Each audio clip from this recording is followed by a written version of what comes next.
Hi everyone, my name's Murray Winiata, probably better known to lots of people watching this video as NZ Tech Freak, and I'm producing this video for the Clove blog, who've kindly agreed to host some content I wanted to produce around this phone, the Samsung Galaxy S2, and perhaps a few other issues around Android and the mobile cell phone world in general. First thing you'll notice about this video is that the Galaxy S2 is already out of the box, so I'm going to skip right over the customary unboxing and go straight to something new that maybe you haven't seen demonstrated on this phone so far. If you do want an unboxing, head to YouTube, you'll find dozens of them there. If you're anything like me, you've probably already seen most of them while you were impatiently waiting to get your hands on this phone yourself. So anyway, what we have here is a generic USB on the go cable. These can be had right now from eBay for about $4. If you were thinking of waiting until the Samsung official ones come out, you'll be waiting probably in the order of 4 to 8 weeks, and they're likely to be a bit pricier than this. Anyway, we're going to go straight ahead and plug it in, and what you'll notice is in the notification tray a pop-up says USB host cable connected. Then after that we can simply plug in a drive. If we plug it in here,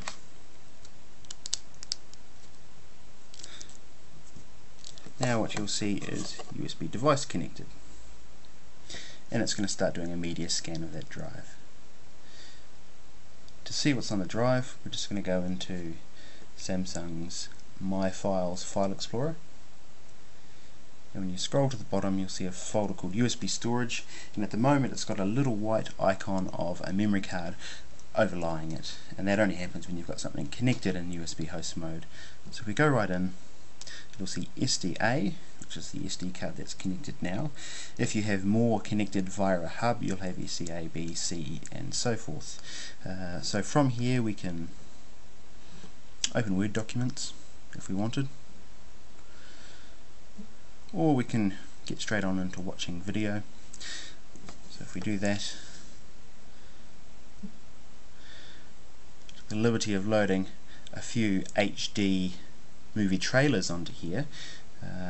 So here's one for the upcoming Pirates of the Caribbean movie,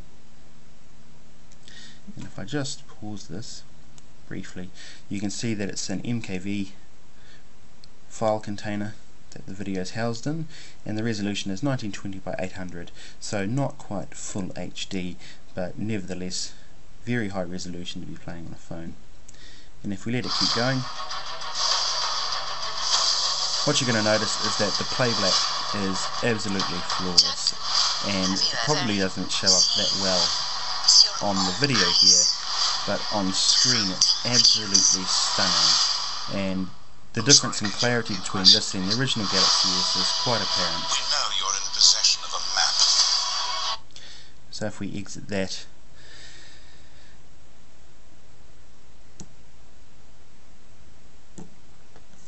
remove the cable. One thing that's worthwhile showing is that Samsung Galaxy S2 takes what's called a micro USB B specification cable, and I don't know how well that's showing on screen there, but this cable has little beveled edges on its connector, and that's what you'll be accustomed to seeing in your micro USB connected mobile phones and devices. The only reason I mention that is there are cables that are micro USB A spec floating around eBay and the like, and if you pick one of those up it's not going to connect with your device.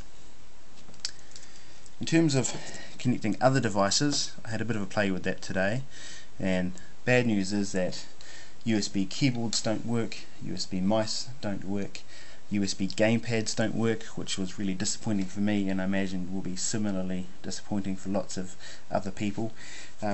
One thing you will find with other devices, if they need a reasonable amount of power to be supplied over the USB, the Galaxy S2 is not going to be able to give enough. So here for example I've got a 500 gig portable drive, and it can't be supplied enough power to run from the Galaxy S2.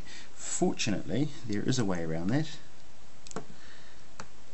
and if you have something like one of these, This is an externally powered USB hub. Just plug the power in.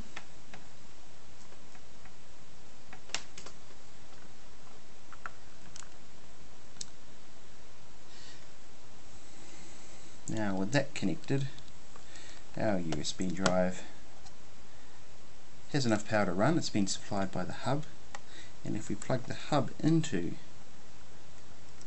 our USB host cable, we'll get USB device connected again.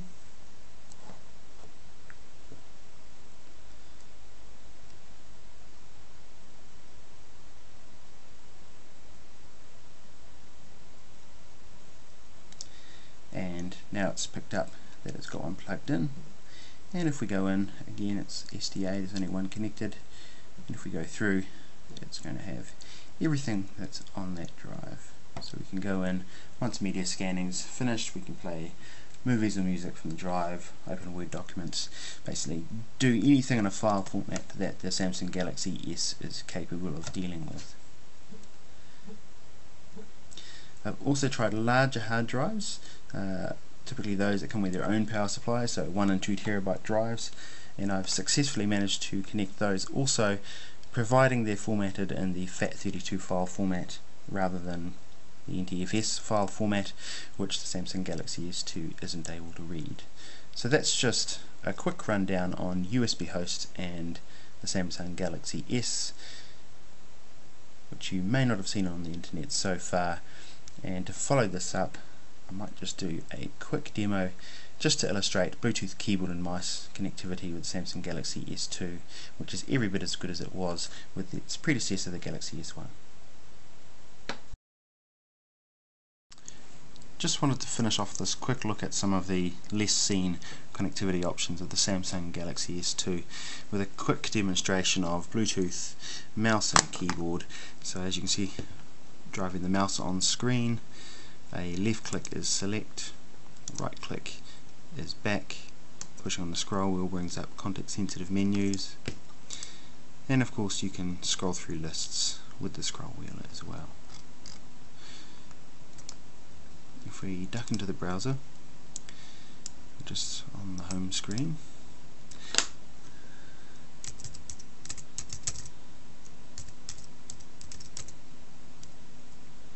my typing is terrible.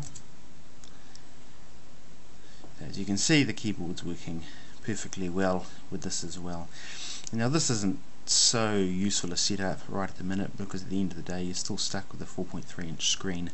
But when Samsung brings out the MHL cable adapters for the Galaxy S2 in perhaps 1 to 2 months time, this suddenly becomes very, very useful for connecting this setup to your television and controlling the Galaxy S2 remotely with Bluetooth. I did try today to see whether you can do SD video out via the Samsung Galaxy S2 3.5mm audio jack, and unfortunately you can't.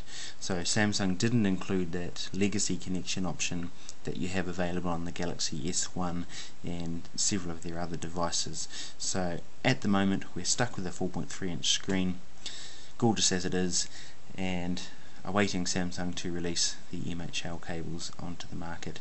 And I think it's fair to say that it's pretty poor of Samsung not to actually have provided both the USB on the go adapter and the MHL cable adapter in the retail box for the Galaxy S, which is their flagship device. If you look at other manufacturers like Nokia, you'll see them providing all of the required connectivity cables and adapters inside the boxes for their flagship devices. So anyway, that's all for today. Quick look at USB on the go and Bluetooth keyboard and mouse with the Samsung Galaxy S2, and this is NZ Tech Freak signing off for the Clove blog.